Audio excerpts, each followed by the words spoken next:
ناو خۆیان کەریمە ئەم ساڵ دەستم کوڕە بە ئیشی چنی لەسەر لەچکم ملوانکە و ئەم ساڵش بۆ یەکەم جار بەشداریم کردووە لە بەکاری دەستی ئەم لەچکانە.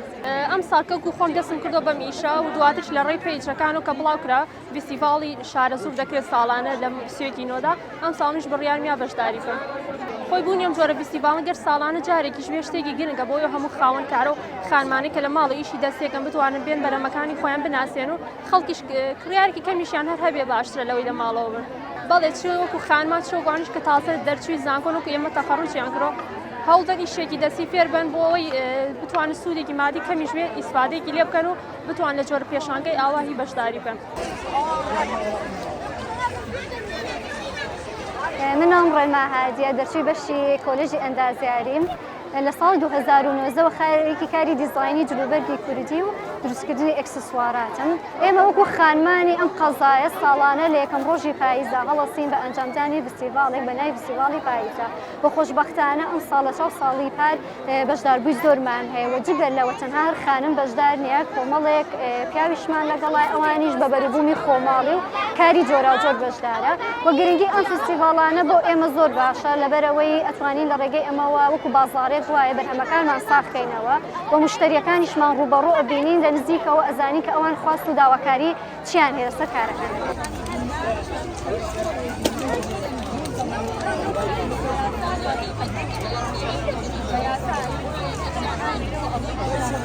ناوم ڕەنگین مارف عارفە یەکێکم لەو ژنانەی کە کاری دەستی ئەەکەم و بەشداری لە فستیڤاڵەکانە ئەەکەم. وەکوتە من زیاتر ئەو شتانە بەکارهێنم ئەکسەرێتی ئەو شتانەمان خواردنن. ئێستا بۆ نمونە ئێمە گوێز بەکارهێنین بۆ ئەکسسوارات و بۆ جوانکاری لە هەمان کاتە ئەخورێت یان گەنم بەکارهێنین یان شمڵی بەکارهێنین هەمویان ئەمانە بابەتی خواردنن. لەوانەیە کەسێک هەر بە ئارزووی ئەو کەسە بۆ خواردنی ئەو شتا بێت ئەکسسوارەتەکەشی بکڕێت. ئەوە یەکێکە لە هۆکارەکانی ئەوەی کە ئەتوانی خەڵکی پێڕاکێشی. دوای ئەوە ئەم شتانەمان شتی فۆلکلۆرین بەڕاستی بڵێن جاران گوێزۆک و ئەکسسوارات بەکار نهاتووە. ئێمە ئەمانەیە ئەو شتانە زیروکەینەوە لە ناو خەڵکا زیاتر بتوانینەوەی نوێمان زیاتر بەکاری بێنێ. ئێستا من مناڵی زۆر بچووکێتەرام ئەڵێ دادە ئەو گوێزە بەچەنە دادە ئەوە چۆنە ئەو چۆن دروستەکرێت.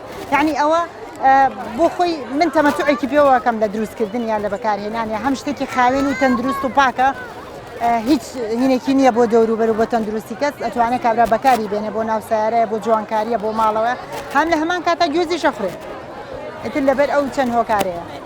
ئێمە ئەڵێن لەم کاتە ئێمە حەزەکەین هەموو شتێکی کوردەواریزینەوە. بۆ نمونە ئەم جلە کوردێ تازە کراوەتەوە ئێستا ئەمەی بنخڕە بەس زۆربەی جلەکان کە ئەدورێن هەمویان سنیان حوتیە چونکە نەنکمانی داپیرە و باپیرانە ئێمە هەموو جلانیان لەبەر کردووە هەان تێبینی بکەین.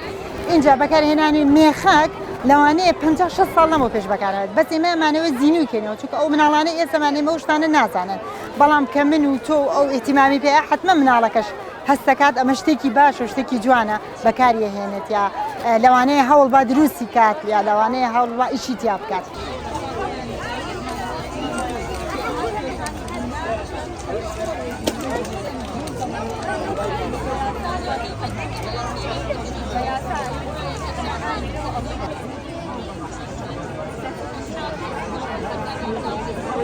أقلب خالص أقلب